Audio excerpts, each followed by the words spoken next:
ওনাকে শ্রদ্ধা জানিয়ে আমরা বলতে চাই, আপনার আশেপাশে এই যে কুলাঙ্গাররা রয়েছে তাদেরকে চিহ্নিত করুন এবং তাদেরকে আপনি অপসারণ করে একটি পূর্ণাঙ্গভাবে একটা নিরপেক্ষ অন্তর্বর্তীকালীন সরকার গঠন করেন, যার অধীনে নির্বাচন হবে।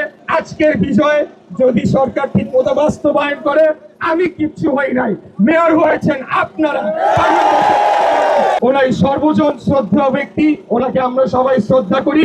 আমার নেতা দেশনায়ক জনাব তারেক রহমান বিশেষত আমাকে বলে দিয়েছেন, তুমি ওনার কথা বলবে, ওনাকে শ্রদ্ধা জানিয়ে আমরা বলতে চাই, আপনার আশেপাশে এই যে কুলাঙ্গাররা রয়েছে তাদেরকে চিহ্নিত করুন এবং তাদেরকে আপনি অপসারণ করে একটি পূর্ণাঙ্গভাবে একটা নিরপেক্ষ অন্তর্বর্তীকালীন সরকার গঠন করেন, যার অধীনে নির্বাচন হবে এবং অতি দ্রুত অনতি বিলম্বে একটা নির্বাচনের তারিখ ঘোষণা জনগণ, বাংলাদেশের জনগণ দেখতে চাই, শুনতে চাই, এটা আমি মনে করি।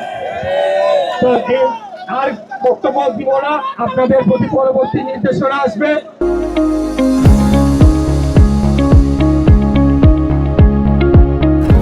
আজকের বিজয়ে যদি সরকার ঠিক মতো বাস্তবায়ন করে, আমি কিচ্ছু হই নাই, মেয়র হয়েছেন আপনারা।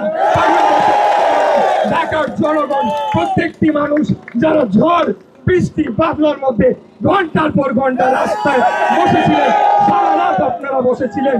আপনাদের এই যে পরিশ্রমী নেতারা দুই পাশে আমার রয়েছে, কার নাম রেখে কার নাম বলবো, সবার নামই বলতে হয়, তাই কারণ আমি বললাম না। আপনাদের বিষয় এটা, আপনারা এটাকে সেভাবে দেখবেন এবং নিশ্চিত করবেন আপনাদের আমাদের অধিকারের সাথে যাতে আর কোনোদিন কোনো ধরনের জবরদস্তি করে না হয়। এই বলে আমার বক্তব্য শেষ করছি। হয়তো জানেন না, নয়তো আপনি বুঝেন না, আপনি হয়তো জানেন না, নয়তো আপনি বুঝেন না, বিলুকান বোঝেন না। আমরা কিন্তু হারি না, হাতে দাঁড়িয়ে যমুনা রে যমুনা, আমরা কিন্তু হারি না, যমুনা রে যমুনা, আমরা কিন্তু হারি না। আপনি হয়তো জানেন না, নয়তো আপনি বুঝেন না, বিলুকান শুনেন না, আমরা কিন্তু হারি না। হাতে আমরা জানি না, হার আমরা শিখি না।